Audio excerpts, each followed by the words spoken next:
About 20 minutes till the hour here in the Imus morning program.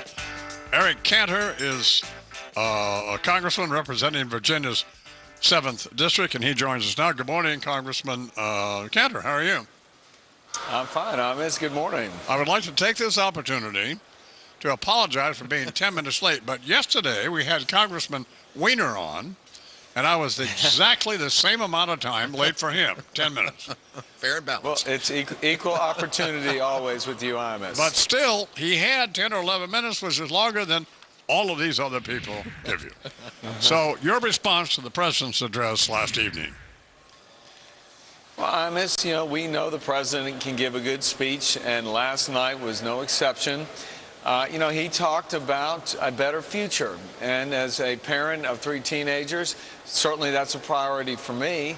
I can tell you there are plenty of areas of disagreement that I have with the president. I want to cut more spending than he does. I have a lot of differences in terms of the health care system in this country and how I think we can make it better. But, the president did talk about some things that I think we can work together on. He talked about lowering the corporate tax rate to try and create jobs in this country. He talks about simplifying the tax code. He also said that we need to work together to try and produce these free trade agreements and approve them. These are all things we can do together if we're results-oriented to try and create more jobs and to give the private sector some confidence that we're going to get our fiscal house in order. When you're somebody giving a speech and you propose for the president, it just occurred to me, and you propose a better future, it's pretty hard to be against that. I mean, no matter who you are. Well, it's pretty safe thing. Absolutely. It's like motherhood and apple pie. And that's why I really think that after the speech last night, you go back to the axiom that actions speak louder than words. So we're all going to look very closely to see what this White House actually proposes. We in the House are very committed to try and slash spending, to try and get rid of the regulations that are impeding growth in this economy so that we can restore prosperity in America. The White House and the president, they've not yet stepped up to say, look, we are going to put as a priority cutting spending, not just freezing spending, because that's what we need to do. We're talking with Congressman Eric Cantor here on the Imus Morning program. It's probably simple-minded to think, but here's what I think. If government were able, if you guys there in Congress were able to cut all of the waste. Now, I understand that these various programs and even some earmarks and some pork programs are subjective in terms of how one feels about them or whether they're important enough. But if we were just able to cut the waste, the amount of money that's wasted on these various programs, even programs that we may not like, but still could be done much more economically, we could balance the budget. Is that a naive view or is that true?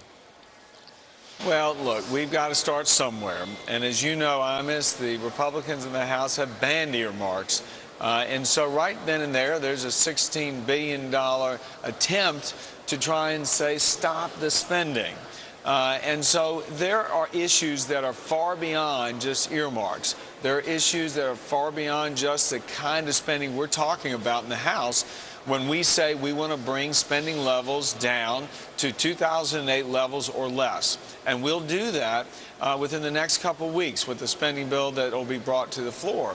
But we have much larger issues, but this is a starting place for us in order to go and signal to the people of this country as well as investors that the federal government's actually going to get its act together and maintain a fiscally responsible course. But really, I think I speak for most people that I represent by saying it is high time that Washington get down to business and do this. Are you not answering my question because, one, you don't want to, or two, no, because I was, well, let me finish, or two, because I was 10 minutes late getting to you? Well, let me ask it again. No. Is it naive of me to think and others to think if we just eliminated the waste in government, that's my question, that we could balance the budget? Well, people think you ought to eliminate the waste anyway, and so people going around saying we can balance the budget, but just by getting rid of the waste, I think, again, I say that's a starting point. That's not solving all the problems. Right. Because we have dug ourselves such a hole. Right, that we have dug ourselves such a hole with these, sort of entitlements and the culture that has been bred by this, that we got some more structural things to address. I mean, look at the latest entitlement, Obamacare. That's a bill, obviously, that we believe that will bankrupt this country if we don't stop it. So we've got a lot of work to do. Waste, fraud, and abuse is certainly where we need to start to cut it out. Because if you are in the private sector right now, you're a small business person, you're not going to be able to afford the kind of waste that occurs here in Washington. And we've got to go about echoing and mimicking those kind of steps to get rid of the waste. But Imus, we got a lot more work to do than that. It's a quarter to the hour. We're talking with a slightly irritated Eric Cantor, who represents the 7th District in Virginia. Here's the question now. I hate to ask this, but how did it get out? How did the news media become aware that you had asked Nancy Pelosi to be your prom date for last night's speech, and then she blew you off? Well, listen, I really don't know how all that stuff works in this town. But, Nancy Pelosi stood me up for Roscoe Bartlett. He's a great guy. There's other fish in the sea for me. So I had a very affable seatmate. I sat next to my neighbor, the Democratic congressman who represents the other portion of the city of Richmond, Bobby Scott. Well, my question is, how did we find out about it? How did it become public? Because it makes you look like a loser. I mean, I hate to say that to you, but come on. I mean, you just can't be getting. Didn't your parents tell you, Imus, that you never can find out or know unless you ask? Yes, they did, but they told. Listen. But they were smart. But they said, try to find out ahead of time so you don't make a fool of yourself.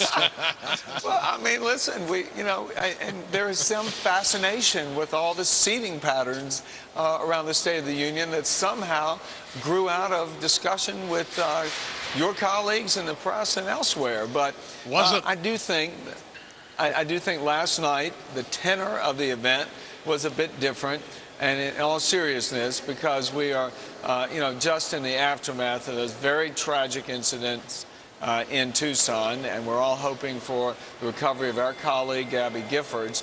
But I do think that, coupled with the fact that we've got some serious challenges to face together in this country, that you did have a more serious tone in last night's State of the Union address. So it probably was a good idea. Well, I think you're right about that. Well, thanks for being a good sport. Again, I'm sorry I was late, so... But I don't know. I just can't. I'm like you guys. I can't discipline myself. So it's out of control. Like you said, it's like you said, you're equal opportunity late for all of us. Yes.